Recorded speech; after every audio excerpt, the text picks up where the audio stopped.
Hello everyone! Naku! Showdown na ito ng mga Marcoses. Sino kaya ang talagang mabuting Marcos kung meron pa kaya?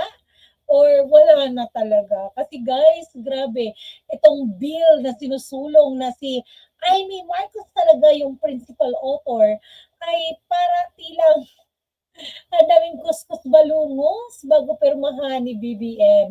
Dahil nga ba si Amy Marcos yung principal author? Naku guys, excited tayo kung anong mangyayari dito, kung pipirmahan ba talaga niya ito or hindi. Ito, panoorin natin yung balita ko. Panindigan, may namumuong showdown sa pagitan ng Pangulo at kapatid niyang si Senadora Amy Marcos tungkol sa Internet Reform Bill. Habang hinihintay ang pirma ni PBBM, nanindigan si Senadora Amy na panahon na para buwagin ang monopolyo sa telco industry. Pero babala ng mga eksperto, baka daw mas mapahamak ang bansa kung basta-basta lang itong isa sa batas. Narito ang agenda report ni Hannah T. Mala showdown ang mangyayari sa Marcos siblings kaugnay ng konektadong Pinoy Bill.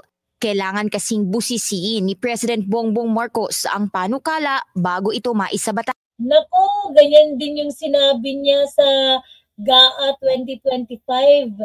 Kailangan daw busisiin.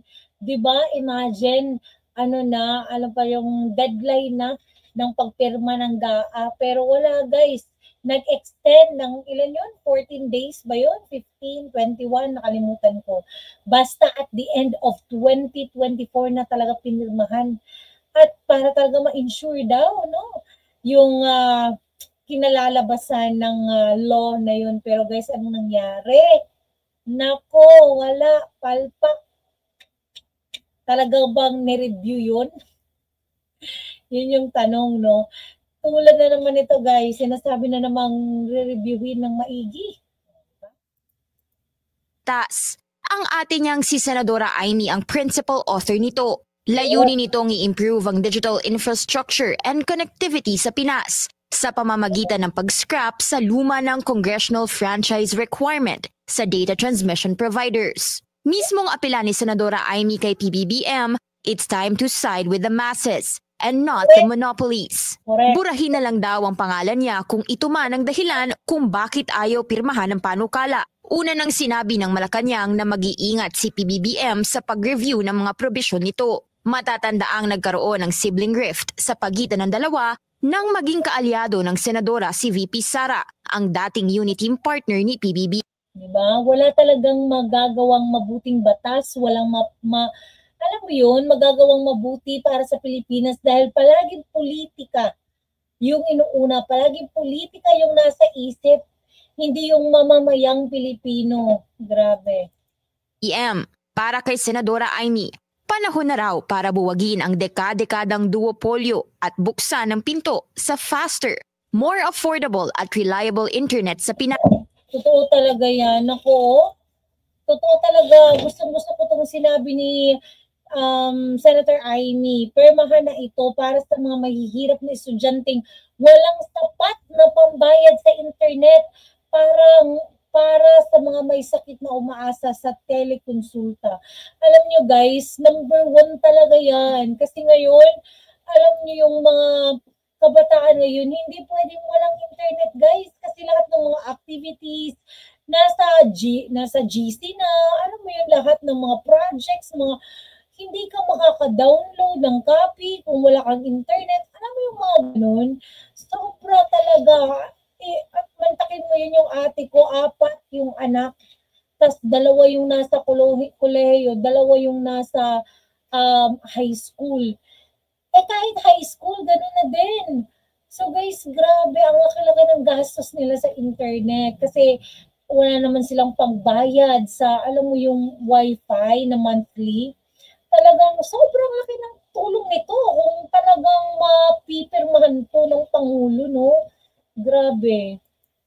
Ng pinto sa faster, more affordable at reliable internet sa Pinas, lalo na sa far-flung communities. Niremind pa niya ang kapatid na huwag magpadala sa pressure ng powerful players sa industriya.